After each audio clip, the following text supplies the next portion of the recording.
Okay, hi everyone. So this is the final video installment. Okay, so then I'm just gonna show you the overall structure. So then this written example is about 8 pages long. All right. So this is the cover page. So this is what the cover page is going to look like. So you're gonna write your full name here at the top. You're gonna write the course number, all right, and then you're going to add if you're in section 30, 32, or 40. And then you're going to provide the term and the year that you wrote this manuscript. Then you're going to write my name, Professor Angel Valdivia. And then you're going to write CSU Dominguez Hills, California. Okay. And then, so that's the first page. And then the second page is this is the abstract. All right. So you're going to write abstract at the top. And then you're going to write a paragraph. And this is what, well, I'll read it later on. And then from the abstract, then that's where you start your essay. Right. So here's the introduction. So it's about one, two, or a page and a half. Right. And then the issue section. This is about 2 paragraphs. All right, because I decided to do two issues, social and political. All right, and then from the issues, here's the 1 paragraph for the purpose. Okay. And then the lit review. So here's the literature review. So this is about, let's see, one like 1 page. Okay, but this would be much more extensive. So when you actually write out the literature review is going to be at least 2 to 3 pages long. Right? Yeah, about yeah three. Yeah, no, sorry, about 3 to 4 pages long.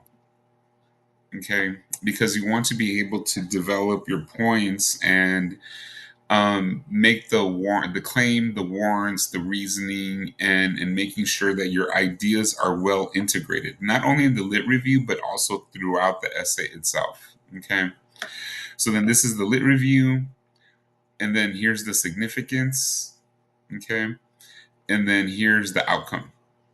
All right. And then the works cited page is the last page. All right. So then that's the 8 pages in total. Okay. So then here's the introduction. And if you refer to the handout, point number 1 is this sentence right here. The object of study for this research proposal will be society and crime. So this is the general category of understanding. Okay. And that's all you need to write to open the introduction. All right. That's if it's also if you decide to do it either to do the introduction last or to do the introduction first. All right. But you decide how you're going to go about doing that. And then from society is all the way up to the end of the paragraph is explaining the imagery that society is crimogenic, meaning that society crimogenic means that the structure of society creates the conditions for crime to happen. And then crime has been used to influence crime policy and regulate public programs like financial support for the poor or acquiring healthcare. Crime is used as a political foil to garner generalized fear to keep unworthy recipients from governmental services. And, you could say more stuff like that, but that's sort of like the imagery that I was trying to convey to the reader. Right. So that's point number 2. And then the following is explain to your reader how you selected it. So then this is what I wrote here. This research proposal will focus on crime in society and public policy because dating back to the Richard Nixon administration, crime has been used to dictate public policy. The Nixon administration called drug use public enemy number 1 on June 17th, 1971. At first appearance, this seems reasonable, classifying drug as an enemy to society rhetorically, who is not in favor of criminalizing drug use. Okay. So then that's sort of explaining why I selected it, right? Let's see. And the crucial question has to be asked about the question of drug use. Which communities tends to use drugs? Um, to society's understanding at the time, criminals, social derelicts, and the Black Panther Party and counterculture movement supporters were classified as criminals because of their, it should be their perceived drug use. And this is sort of the moment in time in time where drugs was a way to regulate public behavior, right? But then also what would happen is that the drug policy from the Nixon administration was used to disrupt challenges to government actions taken at the time. And then, sorry, let me go back to the handout. Uh, yeah, sorry, because I'm looking at number 4. That's actually the next one. So then, the war on the poor, and this led to the mass incarceration of the poor with an overrepresentation of black and brown bodies in the prison industrial complex. Okay. And then the next one is explain to your reader why reading your research is essential. Provide a reason why a person should consider reading the manuscript. So selecting this topic came about because the United States, despite claiming every person in the United States is innocent until proven guilty, um, I should have wrote, has not always uh, been the case for vulnerable, communities. Okay. Yeah, sorry about that typo. And then looking at the prison population in the United States, it is the wealthiest country in the world, but it has the largest proportion of its population in prison. For example, the current prison population in the United States is about 230 million incarcerated. When disaggregated into 100,000 per population, the United States outpaces comparable nation states. And then I wrote here in the parenthetical comment, refer to table 1. All right, so then this is table 1. So here you see country, and there's 1, 2, 3, 4, 5 countries, and then population per 100,000. So then you'll notice that the United States incarcerates 531 people out of per 100,000 people. The next closest country is England and Wales, which is a county in Great Britain. They have 146 people per 100,000 who are incarcerated. And then Australia, well, actually, I should have reversed it. Australia is the second with 158 per 100,000. And then Great Britain or England should be third at 146. All right. Which I just realized right now. And then you notice, then Canada has 85 people per 100,000, and Germany has 67. You're right. So despite the United States being the richest country and the like cultural mantra that all people are considered innocent until proven guilty, has not always been given the benefit of the doubt to vulnerable communities. Right. So then you'll notice, like right after this uh, parenthetical comment where it says refer to table 1, I wrote, the table shows how the United States, despite being a wealthy country and having a national mantra of people being innocent until proven guilty in a court of law, has not limited the mass incarceration of its citizens. Right. And this is the proof to sort of indicate, to substantiate and convince the reader about this point. Okay, and that is point number 4. Oh no, sorry. Here, this is point number 4. All right. Yeah, this is all part number 3. Okay, sorry about that. I'm getting tired. Now, point number 4 is this one. By reading the manuscript, readers will understand how the United States became a carceral society by using crime to guide and make general policy directions to regulate non criminal behavior. It is expected that a reader will develop an understanding of how crime has been politicized. It is no longer viewed to protect society. Confinement, sorry, that should not, there, that's the quote. Had the quotation mark separated too far from the sentence. Okay. And then confinement today is a multi-billion-dollar industry, right?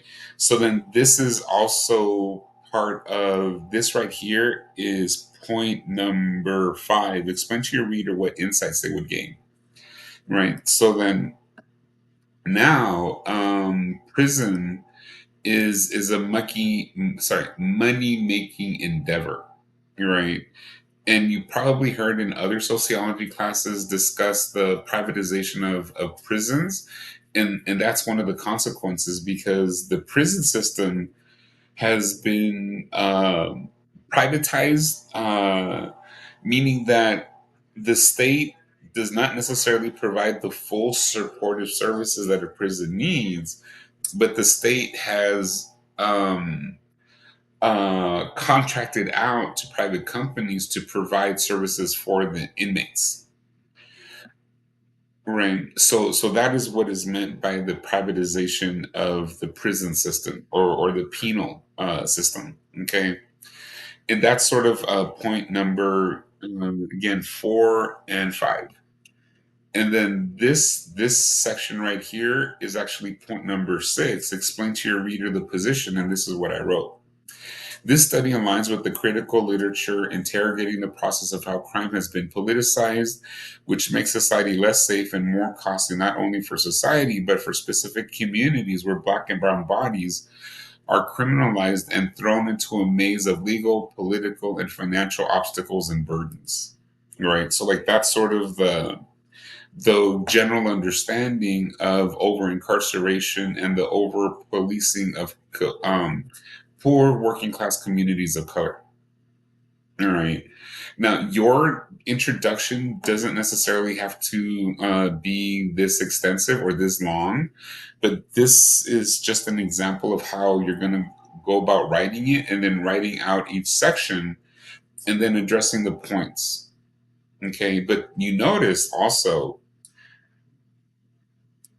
sorry, you also notice that that the themes are consistent throughout writing, right? Meaning that looking at confinement, imprisonment, the prison system, the idea of criminality, public policy. So those are the words and terms you want to be using throughout the course of your essay. Okay. Now, and then the next part, once you finish writing the introduction, then you're going to write Roman numeral 2, the issue section. And for this, this is what I wrote. This study will approach the topic of crime in society as a social and political issue.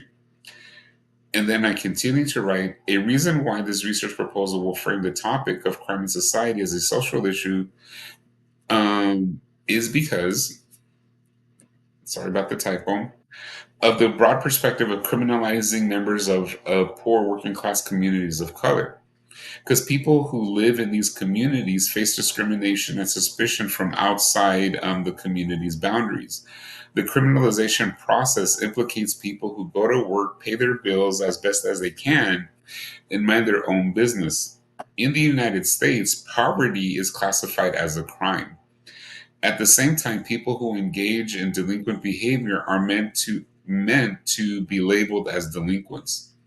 Because the term criminal is used as a blanket commentary ensnaring every member of the community under the auspices of a carceral society. So basically, this paragraph is explaining that because of the extensive practice of over policing these communities, it has a negative impact where every member of the hood or barrio is considered a potential criminal. Even though that not everyone in the hood or barrio participates in delinquent behavior, just by the mere fact that they live in that specific location, they are also spoiled, or their identity is also spoiled just by the mere fact that they live in that location. Right. So hopefully that makes sense. Okay. And then the following or the second paragraph is how and this is what I wrote. Sorry. The other issue framing this topic is political. The understanding of crime has changed over the past 6 decades. The first step in redefining crime from delinquent behavior began with Richard Nixon's administration. Sorry, that should be capitalized. When it took the leap, another leap forward.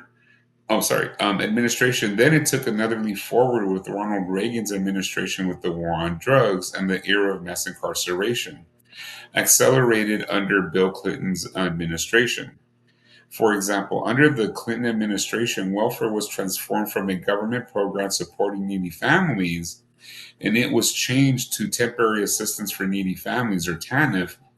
And a provision of TANF is to have, sorry, recipients work for government assistance. Families are placed on 60 months or 5 years of receiving benefits, and some states have augmented the time frame depending on the mitigating circumstances. So then, this was a specific moment in U.S. history in terms of politics, crime, and welfare that people needed to be more responsible for themselves and try to break the cycle of poverty that allegedly the welfare program instilled, right? However, what TANF did, it actually helped benefit corporations more than the people who receive the public assistance, because now what happens is that the government pays half of the salary of the person who's working for, let's say, someone for the company like Walmart or Target. So let's just say that minimum wage in California is $10. So then the federal government would pay $5 an hour, and then Walmart would pay $5 an hour, but they're actually saving 50% of their expenses to paying to that particular worker. Right. So it's actually been more beneficial for transnational corporations than for the family receiving public assistance. All right. And then once the 60 months are up, the family can no longer remain on TANF unless states have provided uh, um, a petition to be able to continue TANF. All right. But that's also dictated by the state. Okay. All right. So hopefully that makes sense. And then now I'm going to refer to the purpose. So then it's going to be a paragraph. Okay. So the purpose of this research proposal is to better understand how crime has become politicized. So you notice I only picked one, better understand. Okay. And this is what I wrote. The politicization of crime has undermined the idea of public safety. It has monetized the confinement of people from poor working class communities of color and has criminalized members from these vulnerable areas. The politicization of crime has redefined the understanding of criminal activity by lowering the bar of criminality. For example, of lowering the bar of criminality is lowering the amount of an item to a felony crime. Um, uh, because in California, a robbery can be charged as a felony if the item costs equal to or more than $950. You're right. And before, because I couldn't remember exactly and I couldn't find this information, before it used to be like $1,500. But in the mid 1990s, the value went from $1,500 to $950. But in contrast, in Texas, the amount for an item stolen and to be classified as a felony, is $2,500. Right. So even though Texas is a much more conservative state, they still have a higher threshold of what can be considered a felony theft compared to the state of California, which is a democratically dominated state. And then here's my parenthetical in text parenthetical citation that I accessed this information from South California Law Group website, access December 6, 2024, and then that is the website. And the amount varies from state to state. All right, but you'll notice this is just one paragraph. Okay, and then, like I mentioned, you're going to copy this from the handout or the prompt to write the essay. All right, and then everything else is just your understanding of your particular topic. Okay, and then once you're done with the purpose, then you're going to go to the literature review. Okay, and then this is the point number one. The study will critically approach the subject of crime and society. All right, because remember, you have the four different choices of in favor, critical, balanced, and lamenting. All right. So then this is what I wrote in terms of, sorry, just looking at the handout. Yeah, writing your introductory paragraph. So then I wrote, this research proposal adopts a critical stance because the politicization of crime distorts not only the understanding of crime, but has also created a carceral society where people from vulnerable communities can be criminalized and snatched by the penal system, making these communities more dangerous for all residents involved in the unfortunate process of criminalization. So you'll notice that I'm running with the theme of criminalization, what I mentioned here in the purpose, as well as in the issue section, and somewhat referred to here in the introduction, but as a much broader context. Right. So then this is how I want you to write your essay, right? Making sure that it's cohesively structured and logically structured. Okay. So let me go back to the introduction. Okay. And then that's point number one. And then point number two is the theoretical approach this research proposal will adopt is conflict theory, right? And this is what I meant by you don't necessarily need to do any specific research on conflict theory, but just understand what are the main premise or what are the main premises or assumptions of conflict theory. So conflict theory is adopted because it offers a critical perspective of how power flows and operates in society. To redefine criminal behavior and to support the increased process of incarceration takes power. The use of this powers undermines the spatial integrity of vulnerable communities. All right. Yeah. So because of the over policing and the mass incarceration, it actually hurts the community more than it actually helps because it helps create a power vacuum. So this allows the younger generation to participate in delinquent criminal behavior, but there's a lack of an older generation to try to regulate their behavior and regulate what they're engaging in. So it actually makes the neighborhood much more dangerous and less safe. Okay. While at the same time, corporations make billions of dollars from families from these communities because of how much they're able to charge people when they use the phone or because their family member or friend or their loved ones is in a prison that's like in rural areas, so then it takes resources, time, and money to be able to go visit their family members. And then on top of that, they also have to put money in their books where they're able to buy and purchase items at the commissary that's inside the prison itself. So it becomes so the prison becomes a money making endeavor or enterprise at the expense of economically struggling communities. So that's what I meant by this. Okay.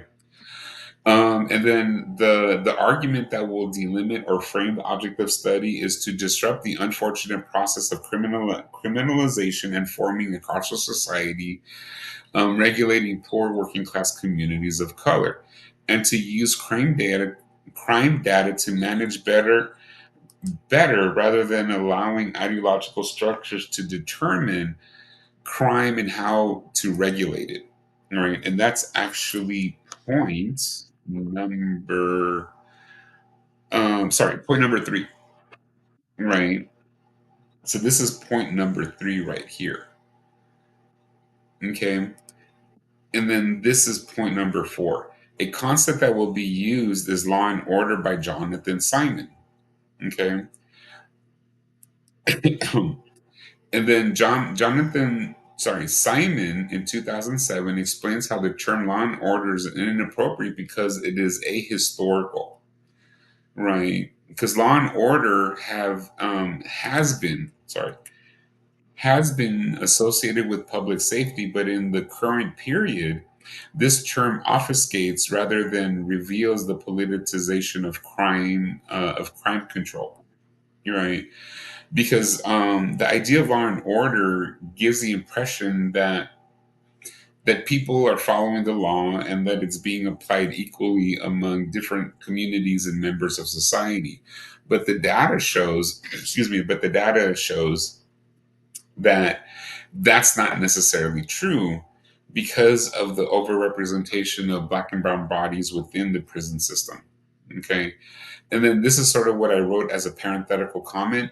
Under the last paragraph, which is this right here, is when you begin to write your entire lit review. Be sure to use what you have done for the class for this term, meaning use the things that I've showed and the assignments that you've used by integrating your ideas with your evidence and your claims and providing a clear and well defined context. Okay. And then reference, but you are not required to cite text from the class, right? So I want you to reference the books, right, in terms of how to structure your sentences, your paragraphs, and also your arguments and context, but you're not required to cite them, because use them more as tools and guidelines. Okay, but I definitely want you to use the sources you collected to help you write out your lit review and provide the appropriate citations and quotes to help support and convince your reader of the claim you're wanting them to evaluate and to accept. Okay. Now, um, and this is basically what I said earlier. Use the text as tools to help clarify and convey the points you want the reader to understand. And then do not forget to provide a context for your essay and how to integrate the points you want to make. Defend yourself intellectually and be strategic when using empirical evidence to support and convince your reader. All right. So then this is like a specific structure. And then this is just sort of encouraging you to make sure that you're able to integrate a lot of these points into a well integrated argument. All right. And then and this, as I mentioned before, the lit review would be about 3 to 4 pages long. Okay. And that's enough room to be able to treat each of your sources properly. Okay. Now, and then the significance. This research proposal aligns with the existing literature on society and crime. A shared understanding of the politicization of crime is that it can be traced back to the Nixon administration and followed up by both Republican and Democratic presidential administrations. Crime has been defined along ideological lines rather than crime data. Fear has been used to change society's view towards crime. This change has had a detrimental impact on society by instilling distrust, suspicion, and fear to the point that people think crime is rampant in society. Still, crime data has shown that has declined for the past 4 decades, with a few notable exceptions like robbery, right, which has gone up. Like exception like robbery which has gone up, right? And then if and that's how you're going to write the significance, right? And I just realized that I forgot to put another benefit or significance